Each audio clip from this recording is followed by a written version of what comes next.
Hello viewers and welcome to another match of Warhammer 40,000 Conquest. My name is Mitch and I am the Hive Tyrant. Today we have another top 8 single elimination match taken from the spring 2016 season of Sandman's Black Crusade. For today's game we've got Intolerance playing as our Orks faction Warlord Old Zogwort at the southern side of the screen, and then up top we've got his adversary Greenpeace playing as clearly a rather vehicle-focused Eldorath Starbane here. So our players are deciding whether or not they want to keep their opening hand's initiative begins in the possession of Orks. Bear in mind, planet number 1 is going to be Barless, the forced random card discard planet. 2 is Eloith. Look at the top 3 cards of your deck, then routing, then healing, then stealing 1 resource in sequence. Looks like we're not going to be seeing a victory condition anytime soon.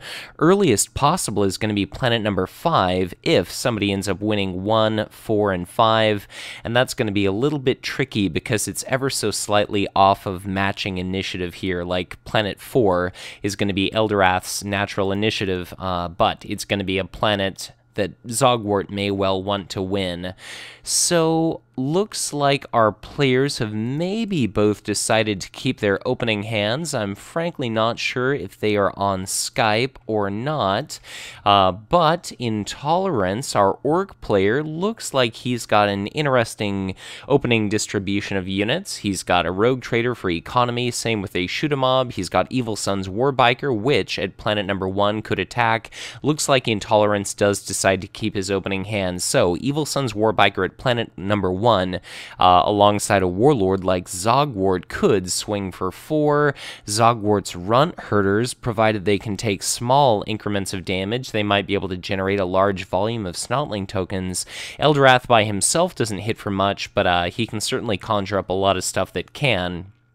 And then, of course, I think a lot of Intolerance's deck kind of centers around Battle Cry and Snotling attack here. So you just flood the board with Snotling tokens, and then you beef them up with Battle Cries. They're naturally 3 attack value just units. Interestingly enough, Intolerance was the user that I played during my final round of Swiss during this season of the Black Crusade. He also played as Old Zogwort. It was an incredible match between the two of us, but losing to him meant that I was not able to make the top cut myself. So Intolerance is deciding where exactly he wants to send some stuff. Eldorath has got a copy of Iend and Wraithguard for 4 attack armor bane. That's not exactly the most useful thing in the world versus Snotling tokens. Here at planet number 4, we've got Shoot-a-Mob potentially winning just 1 card for Zogwort, but that's going to be a very undesirable battle ability for Eldorath to show up at. So it's going to be possible that outside of like a 2 command icon possessing unit, the Shoot-a-Mob is probably relatively safe from Eldar molestation at that planet. As silly as that is to say. But also in Eldorath's hand, we've got a copy of Wild Rider Viper. It's a powerful mobile unit. It's going to be a 5/4 with 2 command icons, and whenever you move anything as a response, it can move to that planet as well. So at planet number 2, we've got a copy of the Vashia Trailblazer, 2 cost, 2 command icon unit. If we were to say have the Wild Rider Viper at, like, say, planet number 1, well, let's say more realistically, like planet number 3. If we were to see during mobile, the Viper moves to 2, and then the Vashia Trailblazer moves to 1, as a reaction, we could just have the Wild Rider Viper, after mobile ends, trigger off of that effect, and it could also move to planet number 1. Eldorath is going to be all about mobility in this game because we've got mobility, rather aptly named card here, signature attachment to allow him to move around, and then last but not least, a Samehon jet bike. You simply attach this to a unit like an Iend and Wraithguard, and then it can kind of move from a planet to another planet which matches its icon, and then you can deal a point of damage to an army unit at that planet. So something we may well see is, say, a Wraithguard put anywhere, and then it could move from any planet to the Tricon color planet Iridial, and then it may well clear out this copy of Shoot-a-Mob mob here, so we're already going to be bouncing toward intolerance side of the table. Something tells me that this may well end up being a game that goes the distance. We see a Steel Legion Chimera at planet number 1, and looks like Eldorath straight away decides to drop a copy of Wild Rider Viper to that planet. So I can only imagine that this is going to be Eldorath perhaps showing up at planet number 1. That's going to be that 2/4 Chimera exhausted, and then that's going to be the Wild Rider Viper attacking for 5, albeit entirely shieldable damage. Battlecry could preserve the chassis of this unit, but whether or not it's able to remain in one piece, I don't know if it's really going to matter very much because it's going to be exhausted. If Zogwort shows up at that planet, he's going to have to contend with potentially stomaching an attack of 5 directly to his face, and he'll have to be pretty careful indeed because we've got a copy of the Resurrecting Gift of Isha also at that planet, and note just the incredible volume of shield cards that Eldorath has at his disposal here. Also worth noting is that 2 command icons trumps 1, and that 1 is going to be dropping to 0 if Eldorath does show up at that planet. If Eldorath does not arrive at that location, Zogwort, let's say Zogwort shows up at this planet, he'll generate a Snotling token upon arrival, he'll generate a Snotling token upon attacking. That could be 2, 3, 4, 5 damage dealt out to the Wild Rider Viper. So the Wild Rider Viper by itself is probably not going to be able to survive. I would predict that Eldorath would show up at planet number 1, but both of our players are going to be out of resource. I'm sorry, Intolerance still has 3 resources, so we could see a Runt Herders. We could also see a copy of Evil Sun's Warbiker.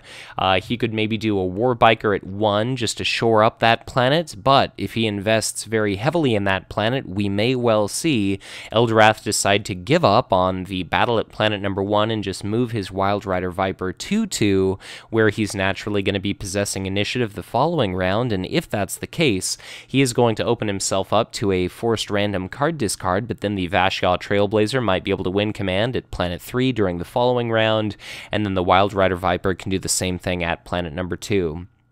So looks like Intolerance has definitely got a bit of a difficult decision to make. He could also do a copy of Snotling Attack, but then he's kind of in the same position here. Looks like he's doing a bit of a stall. It's going to be a copy of Rogue Trader at planet number 1, so he's potentially disallowing his opponent the opportunity to win command at this planet without sending Eldorath there. And now I'll be really curious. If Zogwort shows up at this planet, he'll of course win command as opposed to losing command. But if Eldorath and Zogwort both arrive, then that's going to be a wasted Rogue Trader, because then that's going to be our Eldar player winning that planet. It's looking like it's going to be probably 2 cards for Eldar and 1 card for Intolerance at the very least. Battlecry is going to cost 3 resources, which there's no way outside of going to planet 3 or 5 that Intolerance will have, and because he doesn't have any Orks at present, that's just kind of pointless. So Snotling Attack is only a deploy action, and unless one of our players draws into something very interesting, it's going to be pretty unlikely that we're going to be seeing any events or anything along those lines used during our first round's combat here. So let us see. We've got this Evil Sun's Warbiker having been played. That's going to drop Zogwort to 0 resources. Will we see Evil Sun's Warbiker at planet number 1? If we do, that's going to make it very, very difficult for Eldorath to end up winning at that planet, but it looks like that is not going to be the case. So what Eldorath could do is, if he decides to be really bold and daring, is Eldorath could show up at this planet and potentially take a couple of swings at the Evil Sun's Warbiker, and he's certainly got an abundance of shield cards of his own. We could also see Eldorath show up at Iridial and try to kill off this copy of Shoot-'em-Mob, but it definitely does look like Zogwart's trying to win himself some resources. So maybe if Eldorath is going to be able to starve our Ork of resource, then who cares if Zogwort wins all the cards in the world if you can't really play them. And I guess you can shield a whole lot, but those Snotling tokens aren't that difficult to deal with, so I'm sure that both Intolerance and Greenpeace are more practiced and talented players than I. Let's see what exactly they do decide to do. Greenpeace is going to be going to planet number 1. Zogwort is instead going to be arriving at planet number 2. Zogwort is going to end up winning himself a couple of cards, but it's going to come at the cost of not being able to snipe off this Vashial Trailblazer. He's also going to have an opportunity to look at the top 3 cards of his deck for any one card that he would like, but we'll have to see if it ends up paying off for him. Greenpeace gets a total of 2 cards and no resources. One of those cards was a drone defense system, which could be of just incredible importance to ruin Intolerance. Drone defense system is 2 damage to each exhausted enemy unit at a planet, which could be a large volume of Snotling tokens or something along those lines, so that could be pretty helpful. We'll have to see how that goes.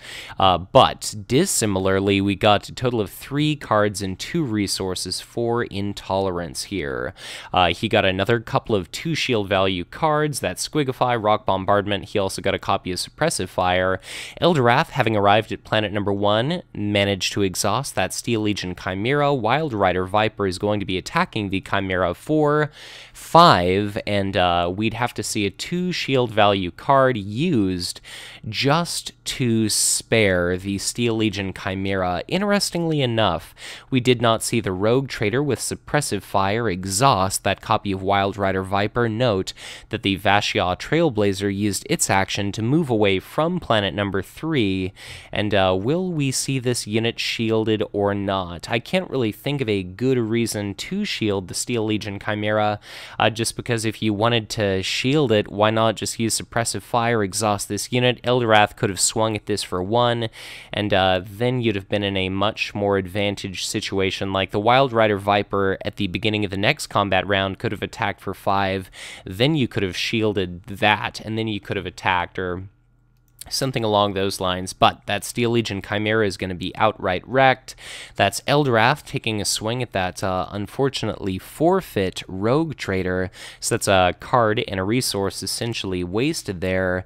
Now these units are going to be readying in just a moment, and that is going to be a Battle 1, and that's going to be a card randomly discarded from Intolerance's hand. The card that Eldorath probably really wants to see discarded is going to be this copy of Snotling Attack.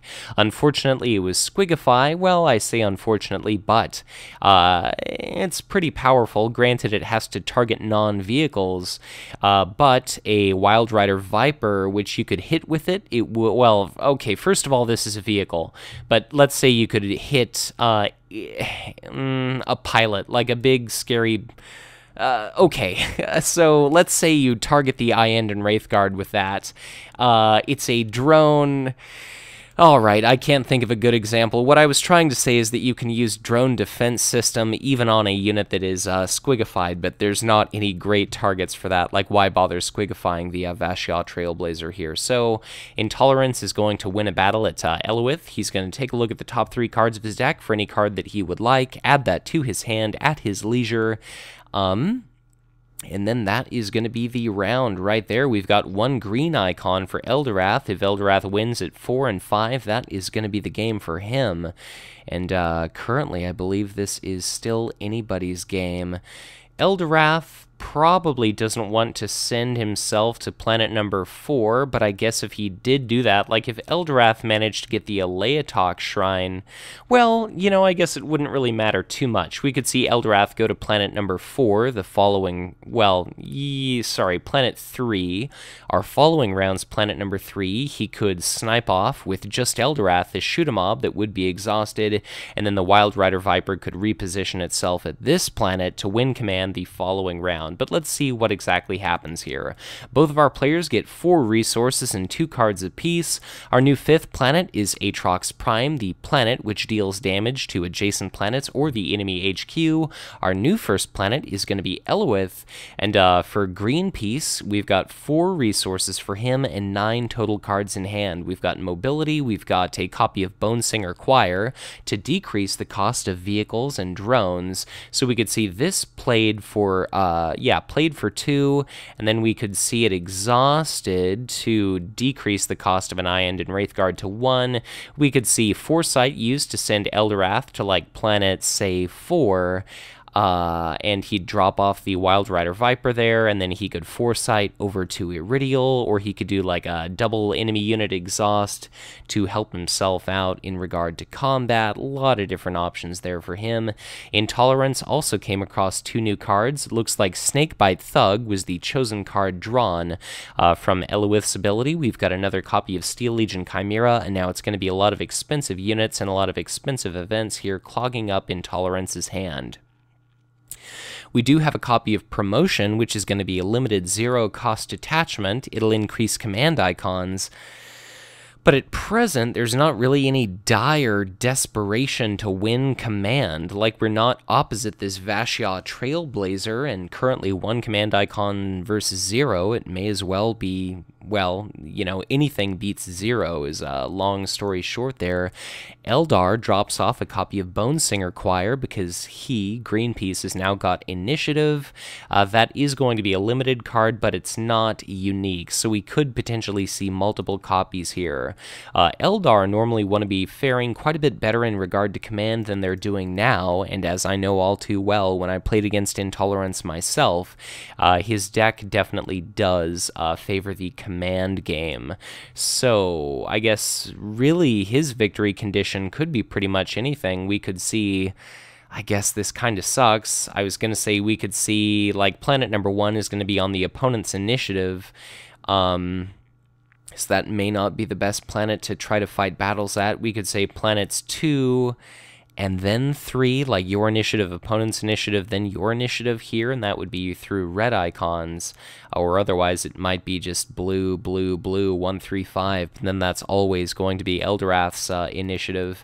And even though Zogwort can certainly generate a tide of Snotlings, if you're stuck going up against an Eldorath vehicle deck, you're going to be dealing with a lot of incoming damage, so that may not be at all optimal to see. But why don't we go ahead and pause for a moment as Intolerance ponders his action, and let's just see what our pondering orc. Okay, never mind. So there we go. Steel Legion Chimera at planet number 1, and now it's going to be back to Eldorath. Eldorath has got 2 resources, but he could just, yep, there's going to be that Eye-End and Wraithguard played for the modified cost of just 1. And now doesn't this about suck for Intolerance? It's essentially as though he's pissed away the 3 resources and card associated with that Steel Legion Chimera, because against an attack which is 4 Armor Bane, there's not really going to be anything that you can do against such reckless hate. I guess you could have your Warlord show up that planet and use Suppressive Fire, or we could see, you know, we could see a Snakebite Thug at planet number 1, and then you could use Suppressive Fire with one of those units just to make sure that you're not dealing with that Suppressive Fire. Maybe Zogwort himself shows up at that planet, and then he's going to generate a Snotling token which could use Suppressive Fire, and then that would essentially be a free kill of an Eye-End and Wraithguard. But we could also see Gift of Isha potentially recur that unit, and I think Intolerance may well want to do something along the lines of like a Snakebite Thug at 2 and a promotion on it so that he can guarantee himself some resources here.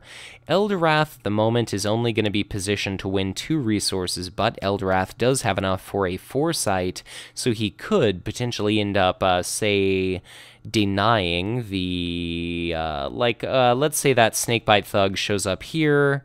So Eldorath could go to, like, planet 2, if there's that promoted Snakebite Thug, and then he could Foresight after exhausting it so it doesn't win command anymore. Then he could move over to planet 4, but then our Orc player has a large number of shields, and unfortunately the same can be said for Eldorath, but there's a big difference between attacking for 1 and attacking for 4. And unless Eldorath feels pretty good about his ability to win Iridial a little bit later, he may want to avoid any unnecessary damage being dealt to Eldorath. But again, why don't I actually pause for a moment and let's just see how Intolerance reacts. Okay, so it looks like we actually are going to be seeing a copy of Snotling Attack. As a deploy action, that's going to be generating 4 Snotlings tokens distributed among planets however exactly you would like. What's very interesting is that you do distribute those among whatever planets you want, but after the combat phase ends, you're forced to destroy each Snotlings token you control. At planet number 1, looks like Eldorath is deciding to dodge combat entirely. That is going to be a copy of Mobility on the Iend and Wraithguard, and at present it's still 1 command icon versus 1 command icon. If the Wraithguard moves from planet 1 to planet number 2, then that's going to be a whole hell of a lot of wasted Snotlings tokens, and that's going to be a Steel Legion Chimera kind of dropped off in Zogwart's HQ there, so I'm sure that's not exactly what Intolerance was hoping to see, but it's going to be once again his opportunity to play a card here. Do note that Intolerance only has 1 resource remaining, therefore he has to pass. He indeed does decide to pass without playing mind games with his opponent too much, as though he were bluffing the ability to potentially deploy something else. And now really all that we may see for Eldorath is, say, like a copy of Rogue Trader here at planet 5, but then if we see that happen there, okay, looks like it's actually going to be planet number 4, and maybe that's a little bit of an indicator that Eldorath may be showing up at that planet, or otherwise he just wants to tie command. So I suppose we'll have to see what exactly is going to be happening here. Currently, it's looking like it's going to be 1 card worth of income and 2 resources worth of income for Intolerance and Greenpeace respectively, but where do our players want to send their warlords? Planet number 1, there's no real reason for either of our players to show up necessarily. Zogwort could arrive at planet 2, and that would be an opportunity for him to rout an enemy unit, but I also would not be surprised to see Eldorath show up at that same planet, just because that Wild Rider Viper might be able to, well, I guess maybe Eldorath would have his Wild Rider Viper at that planet, but then it'd also have the Iend and Wraithguard, which could reposition itself to blast Zogwort. So that may not be the best destination for Zogwort after all. Planet number 3 would be maybe fine for either of our players. 5, of course, is going to be free for either player to claim. There's not really going to be too much value in getting Aatrox Prime for Eldorath. It's looking like Eldorath and Zogwort are both going to be showing up at planet number 1, so things are about to get pretty interesting here, and I suppose by interesting I mean that we are probably just going to be seeing Eldorath run away from that planet as his first combat action, and both of these units are going to be mobiling away, but this is going to be command 1 on 2 different planets by our Eldar player, so it's going to be just 1 card for Intolerance, and instead it's going to be 2 cards and 2 resources for Eldar. He gets another copy of Bonesinger Choir, so let's hope for his sake he gets more copies of, like, Wild Rider Viper, because decreasing the cost of units by 4 is pretty significant, but, you know, it comes at the cost of exhausting those. And then also it's going to be a copy of Void Pirate for Eldorath, and he's also going to need some card draw as well. So here at planet number 1, this is where things start to get a little bit scary. Intolerance does have 1 resource. The 1 card that he drew is going to be Launched as Snots. So after an Orc unit he controls is declared as an attacker, it gets plus X for that attack. And this is once you declare as an attacker, so you can use this reaction to generate a Snotling token, and then you can use this reaction because you can order the sequence of reactions however is more favorable for you. Note that we saw the copy of Iend and Wraithguard shift away from this planet. This is unfortunately, my understanding of the rule set is that this is an illegal play, but in the interest of not interfering in this game, I'm going to let the players do what they will. So Eldorath did decide to retreat. Basically what I was going to say is Launched as Snots could attack for 1, 2, 3, 4, 5, a grand total of 6.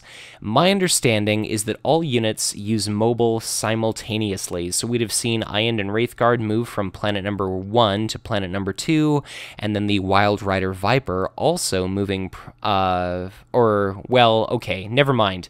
It was not illegal if we saw the Wraithguard and Wild Rider Viper go from planet number 1 to planet number 2, and then if we saw the Vash'ya Trailblazer also move from planet number 2 to planet number 3, then that's fine.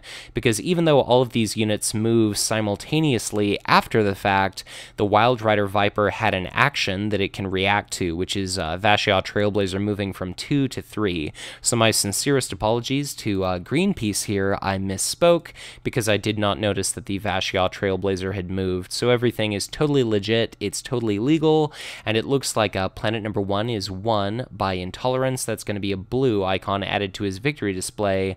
Looks like that was an opportunity there for him to look at the top 3 cards of his deck for 1 card, and I suppose it must have been this copy of Shoot 'em Mob which he drew.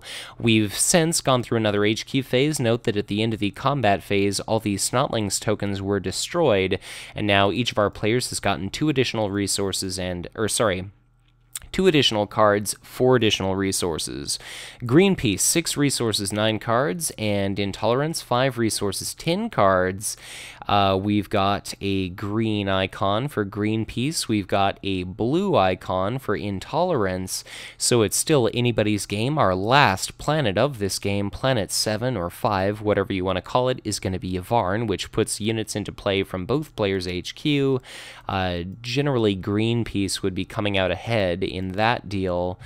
We've got a copy of Soaring Falcon, which is a 1/5. It is the practically perfect recipient for Drone Defense System because Snotling tokens aren't going to be able to whittle away 5 HP very quickly, and then the instant we see it exhaust, note as a combat action, not as an attack, but a combat action, it could opportunistically just ruin a whole lot of Snotlings tokens. It's almost as good a recipient as would be something along the lines of a Wild Rider Squadron, which is a combat action, can move from safety to be just a blazing drone defense system ball of death. So, let us see. It's going to be our Orc player once again possessing initiative in regard to units. He's got a Shoot 'em Mob, and he's got a copy of Snakebite Thug, and he's also got a very expensive copy of Zogwart's Runt Herders. It looks like Eldorath is going to be reasonably well positioned to win at planet number 1, just by the sheer merit of being able to use Armor Bane, but again, Suppressive Fire is going to be an option. Here at planet number 4, we've now got a copy of Shoot 'em Mob, and Greenpeace is actually going to be able to do something like drop a Soaring Falcon for the cost of 1, opposite that copy of Shoot 'em Mob, but if he can get Intolerance to pass prior to doing so, well, I suppose first of all it's worth mentioning that both players have got a copy of Promotion, but we could also see, like, you know, Bonesinger Choir is a limited card, Promotion is a limited card, so we do see Bonesinger Choir used to result in a Soaring Falcon being played for just 1 resource, and things are still pretty interesting here. Eldorath is doing quite well in regard to command. This rogue trader may well end up being the recipient of promotion, but Intolerance is quickly running out of deploy actions. We could see Snotling Attack used at planet number 1 to potentially allow Zogwart to end up winning that planet, and to do something like rout a copy of Wild Rider Viper, but if he does Snotling Attack as a deploy action, we could possibly see the Wild Rider Viper and or Vash'ya Trailblazer use mobile to move to planet number 1 just to help pick off some of those Snotling tokens. But looks like we've got a copy of Snakebite Thug at planet number 1, and now, again, Suppressive Fire is going to be all the more appetitive an option. We could see another Snotling Attack, and then you know, that could do a Suppressive Fire against this Armor Bane unit, but it really could be any number of different things going on here. We see a Void Pirate being played by Eldorath. Where exactly is that going to be showing up? Intolerance is quickly running out of resources. His next action is going to be have to be Snotling Attack or Promotion or a Pass. The Void Pirate takes up residence at the homestead of Yavvarn, and it's going to be back to intolerance with some increasingly difficult decisions for him to make. If he does Snotling attack, then Eldorath is going to be able to do whatever he wants. And then if he instead does promotion, we may just see Eldorath use a copy of promotion to ensure that the promotion of our Orc player is counteracted. Empower isn't looking like it's going to be too tremendously helpful over the course of this game, but who knows? I may well end up being proved wrong, and Gift of Isha is normally nice, but there's just not a lot of big, beefy targets really controlled by our Orc player that are in dire need of being destroyed. Like Zogwort, if Zogwort shows up at planet number 1, he'll be dropping off that copy of Steel Legion Chimera with him. The Snakebite Thug is potentially going to have an opportunity to attack, but then Eldar has got a whole fistful of shield cards to preserve that unit. Then it can attack for Armor Bane and clear out the Steel Legion Chimera, because it'll be shaving off a point of damage that would have been dealt to the Snakebite Thug. But then we could see Gift of Isha resurrected. It could kill the Snakebite Thug. But then again, I guess another something to consider is we may end up seeing a copy of Rock Bombardment, which you target a planet where there's an ongoing battle. If it's red, then after your enemy units resolve an attack, they take a point of damage, and if it's not a red planet, then all units that resolve an attack take a point of damage, which does include those rather fragile Snotling tokens that really only become really valuable if you achieve critical mass with them. Looks like we see a dueling promotion, Shoot a Mob versus Soaring Falcon. It is still going to be 3 command icons versus 4, and Intolerance passes, keeping himself some resources for the, whatever you want to call it, the upcoming combat, and now we see a copy of Drone Defense System on the Soaring Falcon.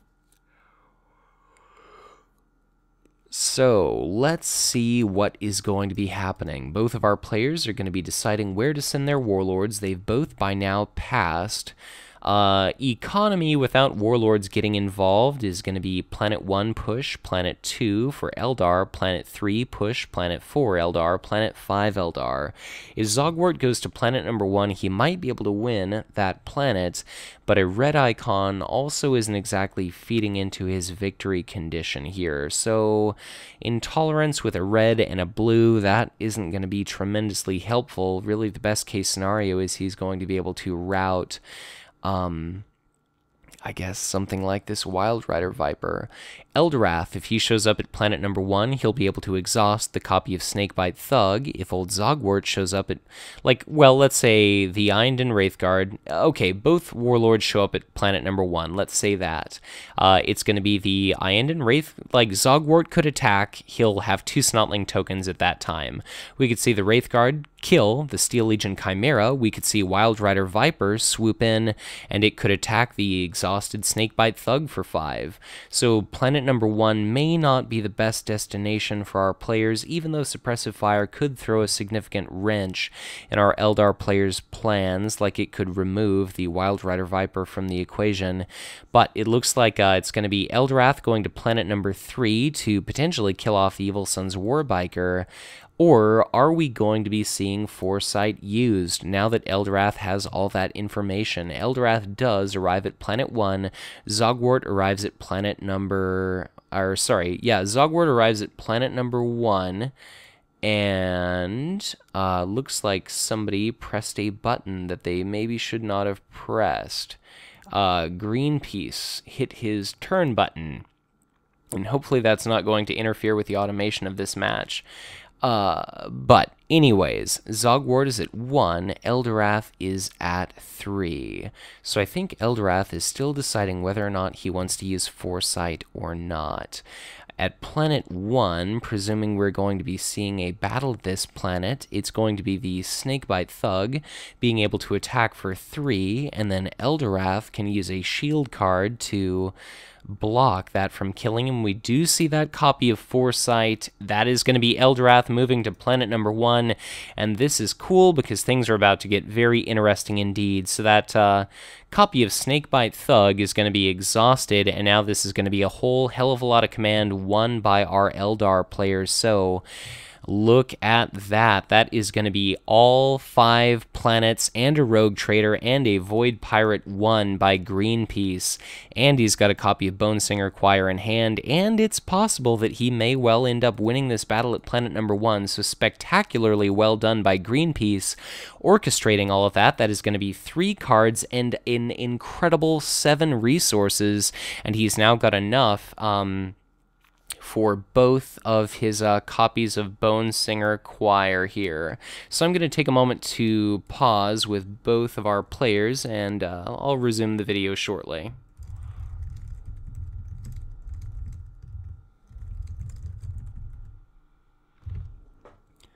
Alright, so after just a moment to figure out if there was any kind of automation trouble caused by Greenpeace inadvertently hitting his player turn button here, it seems like everything is alright.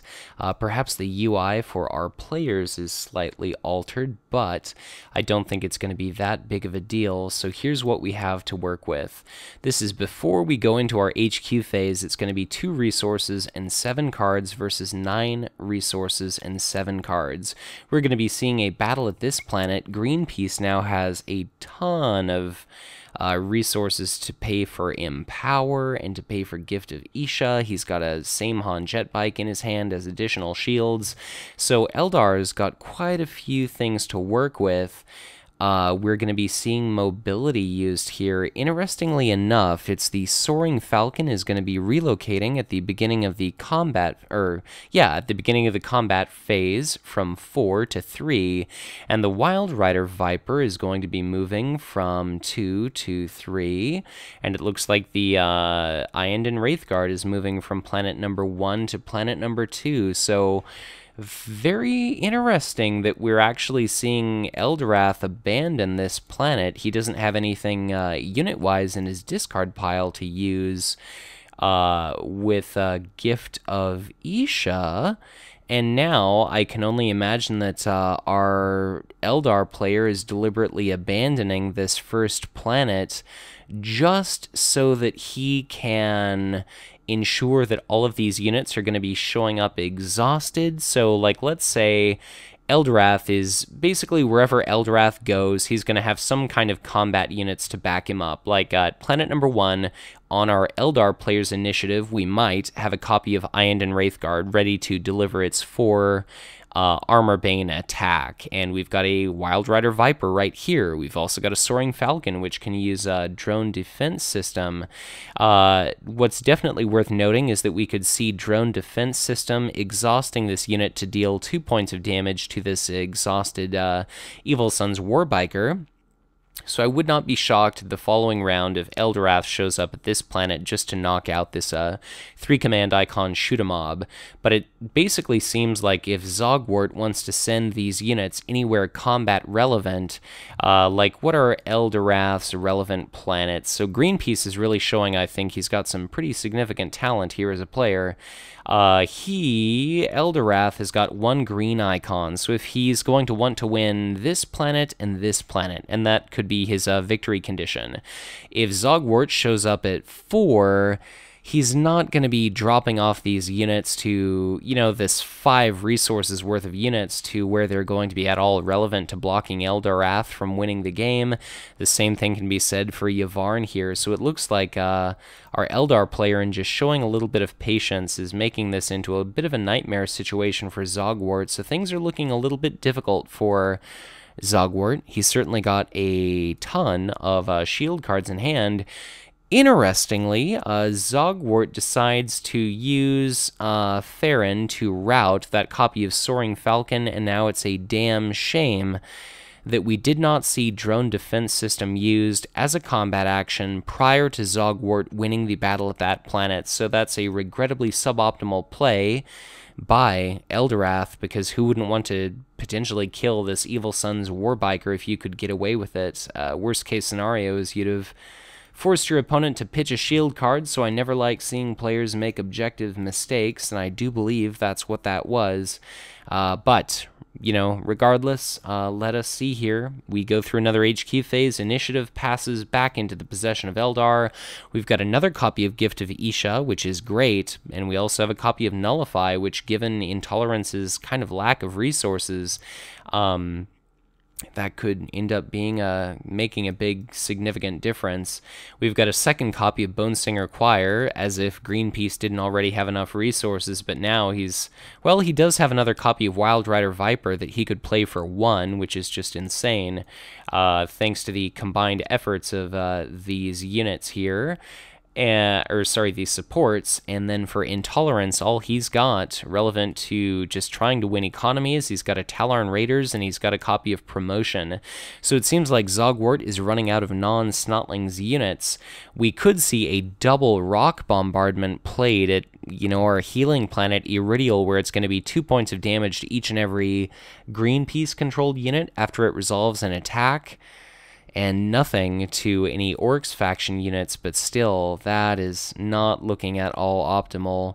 And I guess we'll just have to see how things play out and what our players do. Starbane's Council against an exhausted unit is going to be able to attack for 5, and between the Wild Rider Viper and the Starbane's Council, I'm not so sure that Intolerance is really going to be able to do much to survive this one. He's got a lot of shield cards, but you kind of need ready units to deplete your opponent's standing forces. And with 2 copies of Gift of Isha, you know, these Wild Rider Vipers aren't exactly fragile targets, and if you can resurrect a 5/4, that is going to be pretty significant. Snotling attack, I'm going to go ahead and say all tokens at planet number 1, just so we can maybe see a double rock bombardment in the middle of combat if it comes down to that. We do see 4 Snotling tokens at planet number 1. Interestingly enough, if this Soaring Falcon arrives at that planet, it's not going to be able to use Drone Defense System until the second combat round, and Intolerance has still got 4 resources. We could see the double rock bombardment, or we could also see a copy of Battlecry, so that, let's say Zogwort shows up at this planet, the Snakebite Thug shows up at that planet, as Zogwort, first of all, is going to be generating a token at that planet, and that could be 5/3/1 Snotlings. So for the cost of 1, we've now got a copy of Wild Rider Viper played opposite of that Shoot-'em-Mob, and now, I guess, you know, God, we could see Nullify cancel out that copy of Battlecry, which would just be absolutely debilitating. So I can only imagine that Eldorath is feeling pretty good. Even if his Warlord takes a large volume of damage, it's not as if Eldorath doesn't already have a pool of 7 HP, and Iridial is going to be able to whisk away all of that damage if Eldorath does get beaten up by a large volume of attacks. But let's just, I guess, wait and see what exactly Eldorath plants at planet number 1. These Wild Rider Vipers are going to be able to relocate themselves to whatever planet they need to be. Like, let's say if Zogwort does show up at planet number 1, he'll bring his Steel Legion Chimera and his Snakebite Thug with him. If Eldorath shows up or not, it doesn't really matter that much, because we could see Wild Rider Viper go from, like, first of all, we could see the Trailblazer go from 1 to 2, we could see this Wild Rider Viper go from 2 to 1, and this one could go from 3 to 2, and then once mobile is done, this Viper could react to this Viper and follow it to planet number 1. And then that would be 2 5/4s at that planet. Eldorath could use Nullify to cancel out a copy of Battlecry or a single copy of Rock Bombardment, and whatever the case may be, like, 1 copy of Rock Bombardment isn't going to be doing enough in the context of Eldorath having all these shields and a double copy of Gift of Isha, and potentially, although it probably wouldn't be worth doing, he could do a copy of Empower, but, you know, clearly, like, a 5/4 is going to be enough to kill a Snotling token, so we'll just have to see what exactly happens. But if you can bloody Zogwort, then good on you, and that means fewer Snotling tokens to contend with.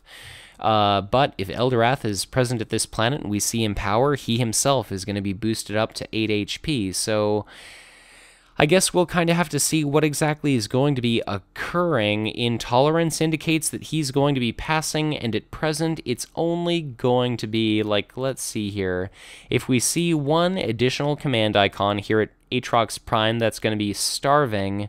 Like, the only planet where where Intolerance is currently winning command is going to be planet number 3. We could see a Starbane's Council played at that planet, just to deny the card and one resource, but I don't really know if it's going to make that big of a difference because we've already got 4 resources and 8 cards in the possession of Intolerance. We could also see this Soaring Falcon move away from danger, or it could just stick around until the beginning of the next combat round. So I'll be quite curious to see what exactly is going to be occurring. If Eldorath shows up at planet number 1, he'll be knocking out that copy of Shoot 'em Mob. If Old Zogwort goes to planet number 2, then it's going to be the Wraith Guard and both of these Wild Rider Vipers all convening upon his location, in addition to a Soaring Falcon. So things are looking pretty damn grim, I think, for Intolerance. And whether he knows to expect a Nullify or not, between that and the Gift of Ishas, things are looking like they're going to be pretty difficult for him. We could also see a Starbane's Council at this planet to tie up command, and we could see a copy of the same Han jet bike played on it, so it could move from planet 3 to planet number 1, which is what I would have been saying, but now we've got this Starbane's Council at planet number 1, so maybe Eldorath is going to be allowing the enemy to win command at that single planet, or maybe Eldorath is going to be showing up at planet 3, exhausting this copy of Shoot 'em Mob, and then he could still use Nullify to cancel whatever tricks whatever Intolerance uses at this planet. Because if Intolerance sends Zogwort to planet 1, he's only going to be winning 1 card, and, you know, a single Rock Bombardment, not much. A single Battle Cry can easily be countered by Nullify. We see a same Han jet bike on the Starbane's Council, and that's an interesting choice considering it's sitting at planet number 1, but I guess let's just see what exactly is going to be happening here. So let's think about Intolerance. If he goes to planet number 1, that's maybe his best chance to not get smashed, but at the same time, it's looking like planet number 2, he's probably going to be equally just smashed. Planet number 3 would be a bit of a poor life choice. We could even use a mobility to ensure, well, we don't want to ensure that all of our mobile units are going to be far away from that planet. But even at planet number 3, we could see all of these mobile units, well, all of these, meaning both of the Wild Rider Vipers, shifted over to planet number 3. But it looks like we do see Eldorath go to planet number 1, and Intolerance is going to be arriving at... Intolerance goes to planet number 1, Greenpeace instead goes to planet number 3. So that copy of Shoot 'em Mob is going to be exhausted. We've got a copy of Old Zogwort generating a Snotling token. So that's going to be 1 whopping card for Zogwort, and that is going to be another economic onslaught for Greenpeace. So what exactly is Greenpeace going to be getting? 3, 4, 5 resources and a total of 2 cards relative to 1 card. For Intolerance. So Intolerance had better hope to high hell that he got something decent. Our Eldar player got an Aleatok Shrine, which is probably going to be relevant for the next round, as well as a copy of Wild Rider Squadron. We've got a Squigify, and then a promotion for our Zogwort dude. So it's looking like it's just going to be... you know, more shields, more events. I think if Intolerance ends up using a copy of Battle Cry that gets nullified, it's probably going to be a GG right there. But let's see what is going to be happening. Interestingly enough, this is going to be Eldorath just delaying his victory condition as long as is possible. So just a fascinating move here, but it looks like Eldar, by taking no risks whatsoever, is just allowing himself to obtain a maximum economic discrepancy over his opponent here. And what's particularly cool about this is, like, look at how many wasted Snotlings tokens there are going to be. There's going to be a second wasted Snotling attack, Starbane's Council as a combat action is going to be able to move itself away from this planet to either planet number 1 or planet number 2, and it's going to be able to deal a free point of damage to an army unit at its planet, like the Evil Sun's Warbiker or the Shoot-A-Mob. And yeah, this is just a hell of a thing. Who cares if Zogwort ends up winning this healing ability?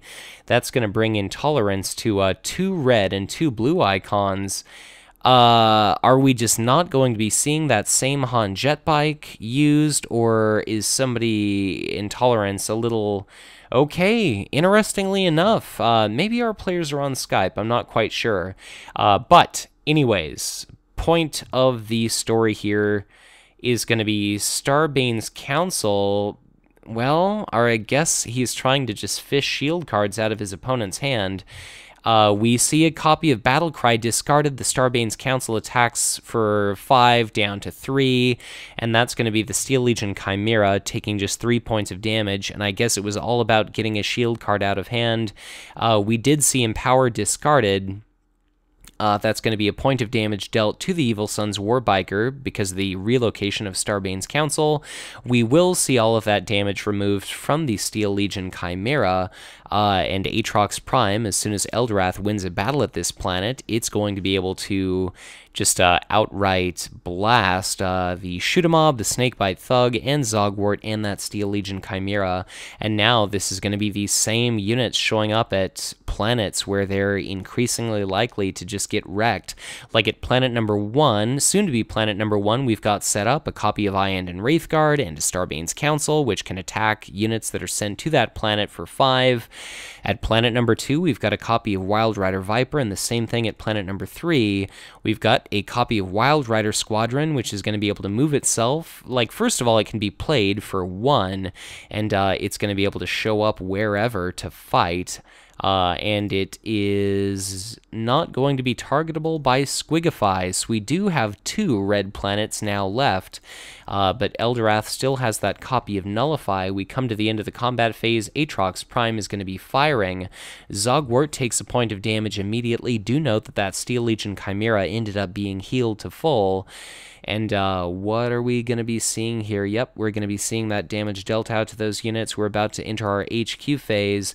That Shoot-A-Mob is killed, and now that's going to be an incredible 14 resources and 8 cards for Greenpeace. Eldorath bounces back to his HQ, and it's going to be 8 resources and 10 cards for Intolerance, but he doesn't exactly have a significant number of army units with which to put into play, and he's been using those Snotling attacks.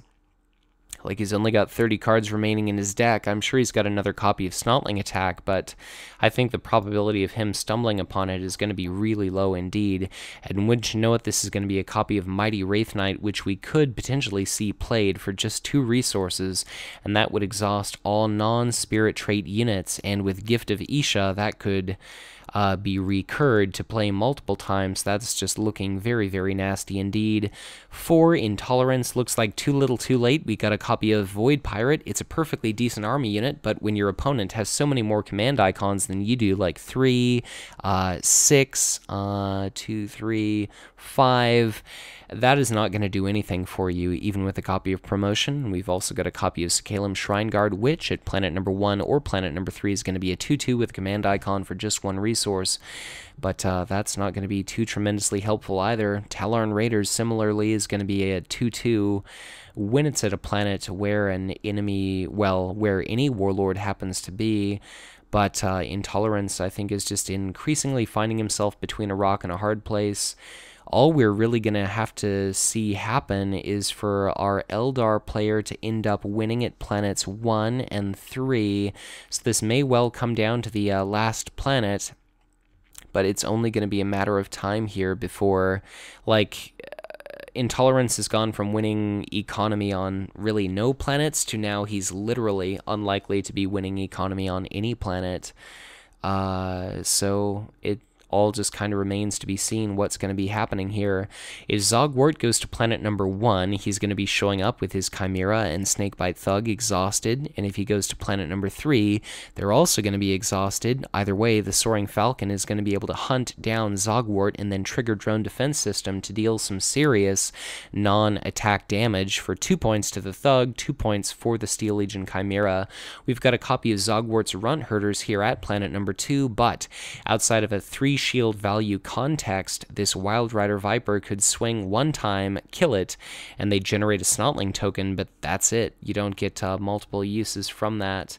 This is a lot of vehicles that are not Squigify eligible, and frankly speaking, when you don't have a large volume of army units, Squigify is going to do essentially nothing for you. I mean, 3 cost is just a heartbreaker. We've got another limited card. This is going to be the 3rd copy of Bonesinger Choir, and that's going to be up to 6 resources spared, as if Greenpeace needed any resource reduction. We could see the 3 of those used to put both of these units into play for a modified cost of 4, which seems absurd, and then we could see Starbane's Council for 3, and that would still be enough for a double gift of Isha and an albeit entirely unnecessary Aleatok Shrine. So what exactly are we going to be seeing? Greenpeace has laid that out. It's going to be up to Intolerance now. Is he going to play out more army units, or is he going to just get absolutely destroyed? It's looking like he's got his back up against the wall here, and poor old Zogwort is just going up against Age's mountain of units.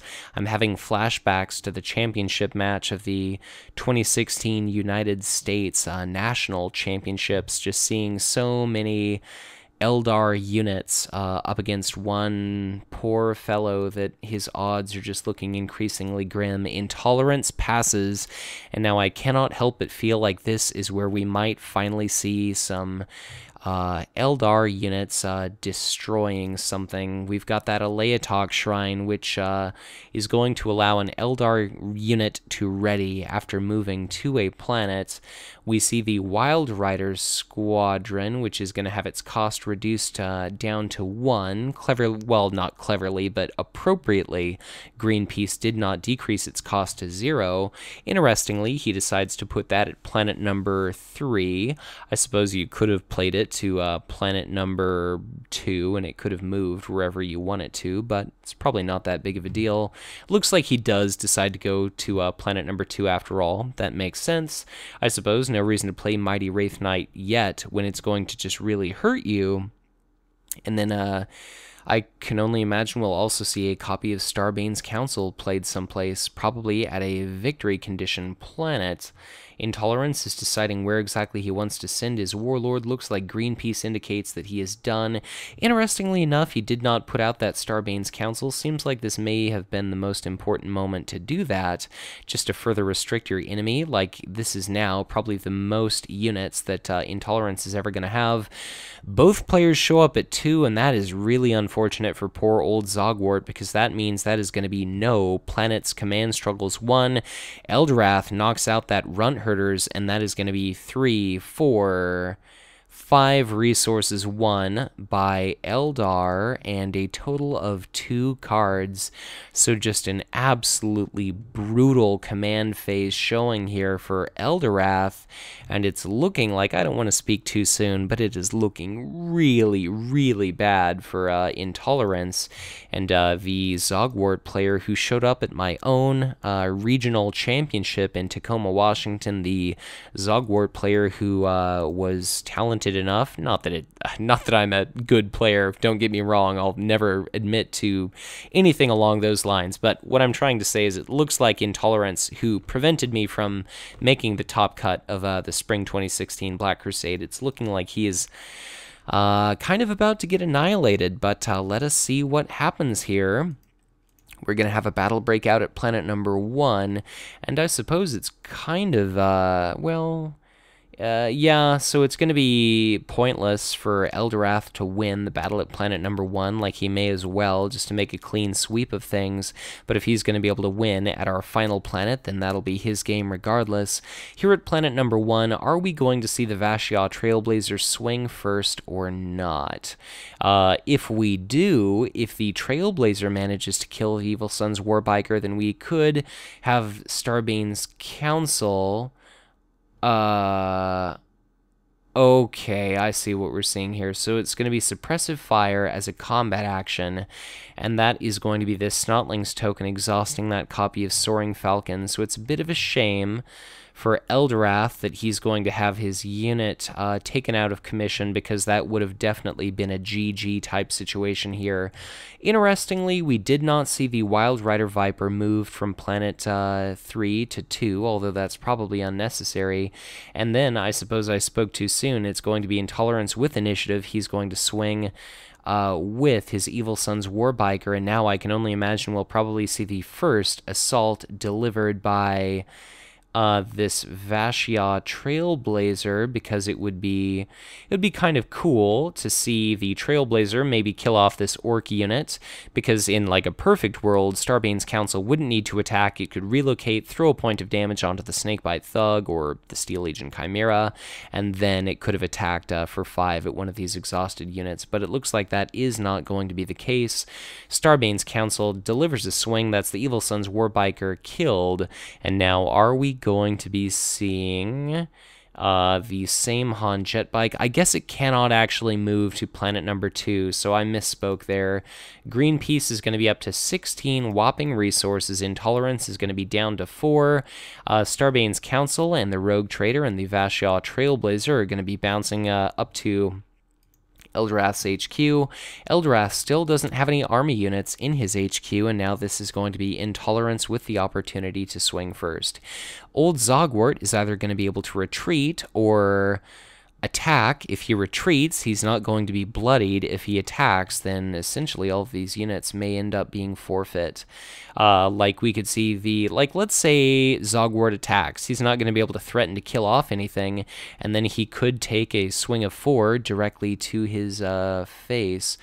Launch to Snots is only going to be able to boost up his attack by 2, and that will be an effect that is shieldable, and Eldorath definitely does have enough effects. So this is after a unit you control is declared as an attacker as opposed to resolving damage. Okay, so now we're seeing Rock Bombardment after this effect is used. So are we going to be seeing Eldorath nullify that effect or not? Okay, we do see a copy of Nullify, so Rock Bombardment is going to be blocked, but we could now see a second copy of Rock Bombardment, and we do. So until the end of the battle, after each of these Eldar units resolves an attack, it's going to be taking 1 point of damage. So we may as well see the Steel Legion Chimera destroyed, and then we may as well see Zogwort bloodied, or we might just see some of these powerful units killed. But let's see what exactly is going to be happening. It's going to be Eldorath's opportunity to attack. We've only got a 2 shield and 2 1 shields left in Intolerance's hand.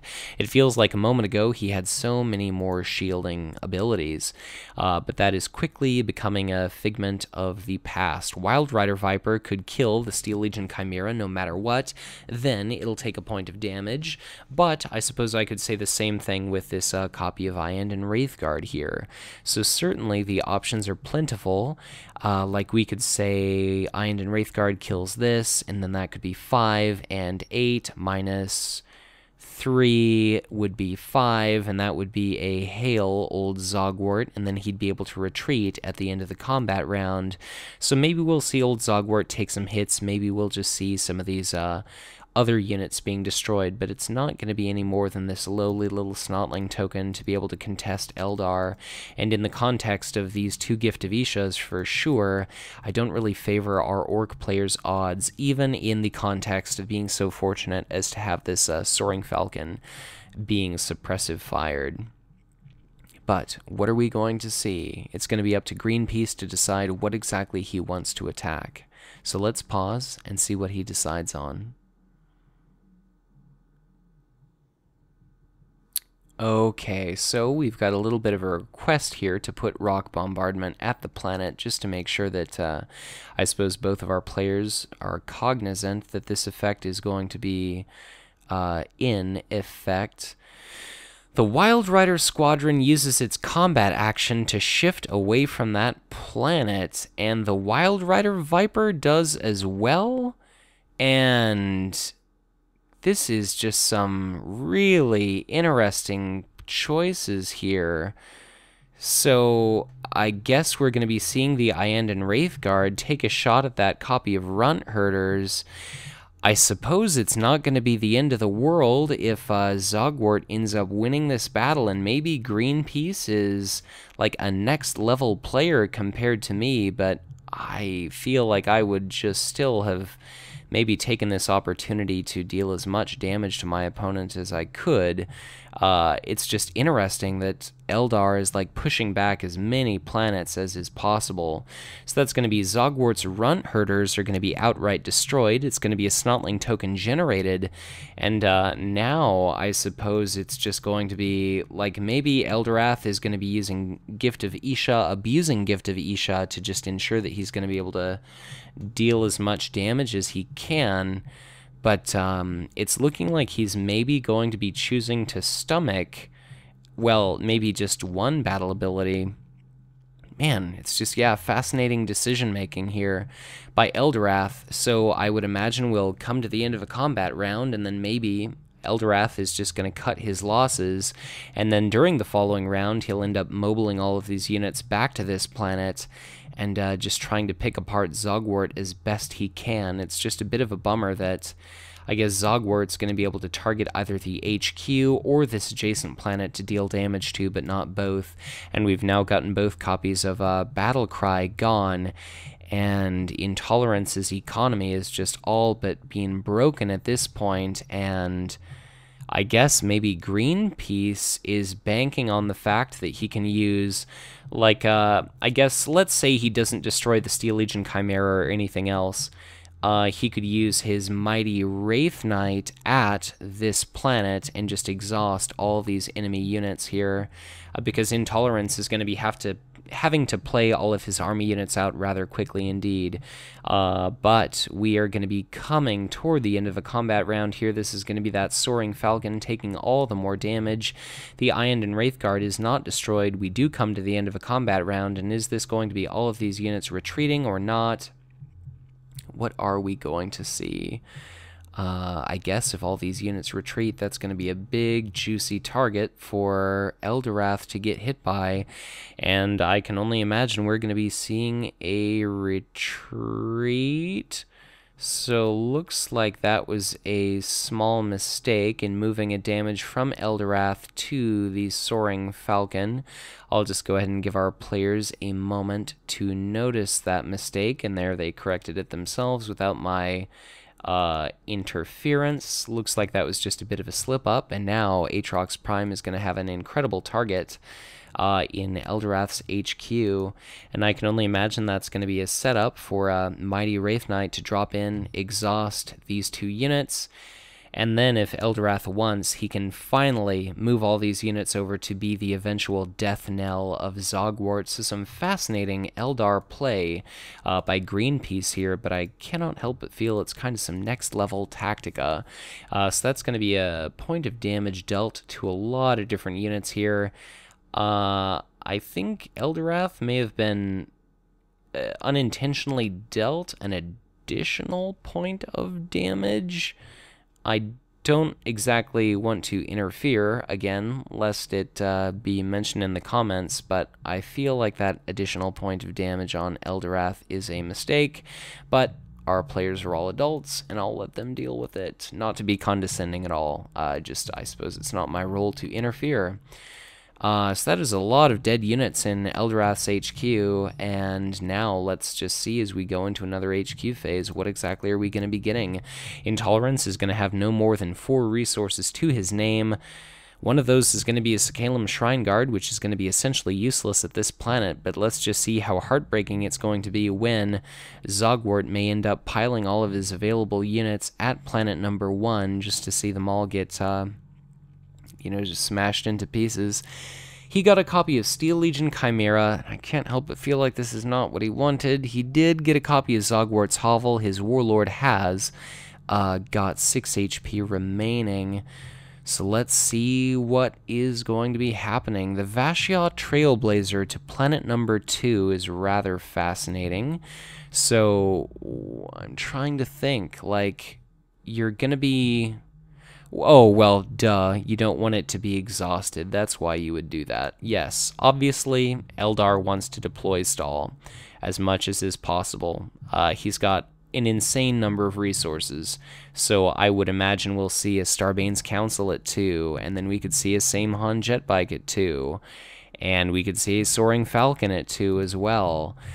We could see plenty of different stuff prior to Intolerance being able to do anything. Like, the maximum number of combat actions we could see is 1, 2, 3, 4, or like 1, 2, 3, 4. Yeah, it would be like 4.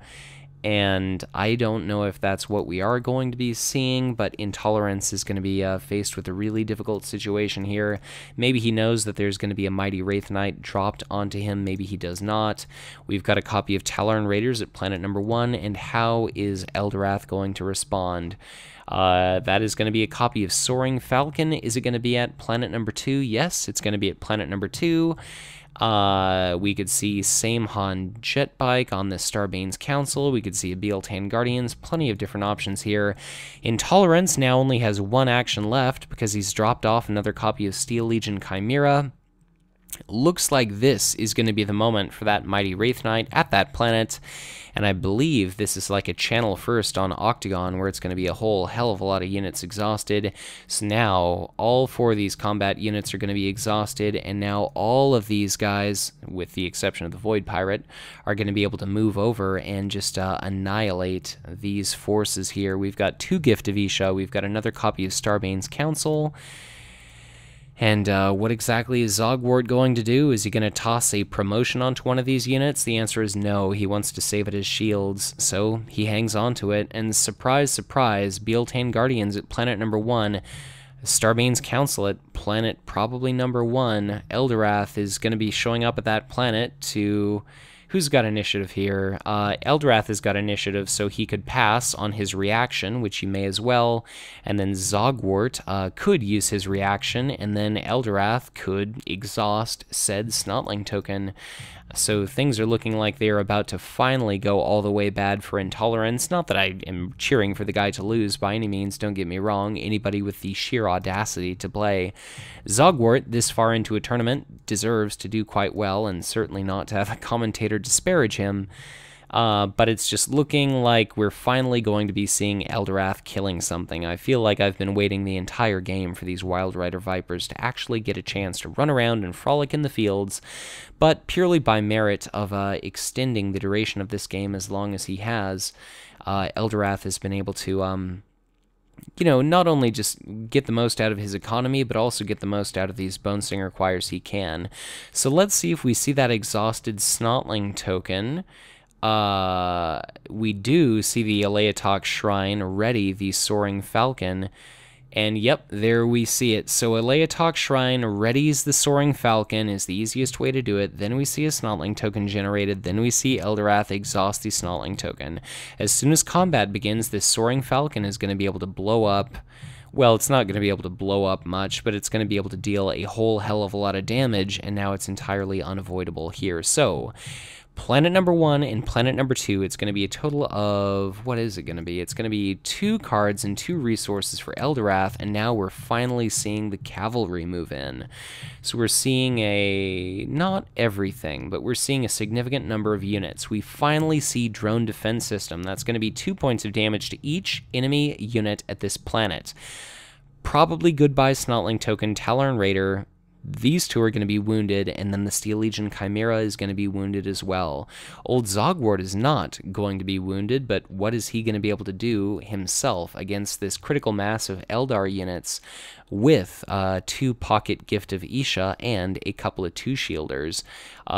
We've only seen Greenpeace draw 5 more cards than Zogwort, shockingly enough. But of course, the resource discrepancy is just absolutely absurd, and now it looks like Intolerance is going to have victory at this planet, of course, snatched out from under him. We're not going to be able to see our Eldar player win until the following game round, but we'll have to see if Intolerance plays it out or if he accepts the impending game loss here. But, my dear viewers, thank you for sticking it out with me and keeping me future company thus far, but let's enjoy the remainder of this match together. We see Bealtan Guardians. This is a value play here if ever there was one. It is going to take a swing at a Steel Legion Chimera. Alright, there we go. So Intolerance calls out the GG. That is going to be the good game. Well played right there. Bealtan Guardians could have picked apart the Steel Legion Chimera. Zogwort could have swung at something. He wouldn't have been able to kill anything more than like a Vashyah Trailblazer. He'd have generated a Snotling token. Eldorath could have killed that. Eldorath could have picked apart all of these units, and quite handily, Eldorath would have ended up winning the game.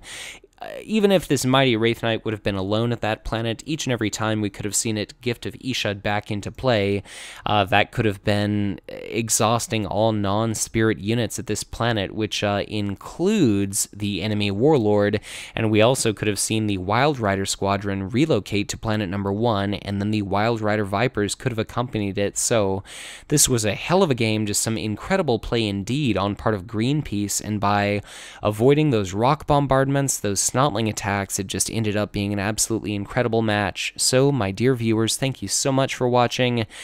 Thank you for just being an incredible part of this Conquest community with me. So, you know, just now more than ever, I just want to express my profound appreciation for each and every person out there that's ever liked a Hive Tyrant video, that's ever watched any of my stuff, that's ever engaged with me on Twitter or on Facebook, just because, you know, I've been feeling rather sentimental lately. So, thank you so much for following us through this spring 2016 season of the Black Crusade, and just thank you endlessly for being a part of making what the Conquest LCG community, what it continues to be. So hopefully this game continues to see growth, and I look forward to seeing how the spring 2016 season of the Black Crusade unwinds. Greenpeace advances to the top 4. Intolerance, unfortunately, has been eliminated from this tournament. I'll try to capture both top 4 matches this following week, and then it's going to be the finals, and that means we're going to find a champion out of the 187 players which got together to enjoy this spring season here. So thank you so much for watching. Like the video, subscribe to the channel, make sure to share it so that we can keep growing this living card game that will hopefully never stop living. And, you know, as always, thank you so much for watching. If you ever feel any inclination whatsoever to kick $1 or $2 on a strictly monthly basis to your homeboy, the Hive Tyrant, I would encourage you to check out my Patreon, but I'll go ahead and stop talking. Thank you once again, and as always, be sure to check back in again soon for much more living card game content to come.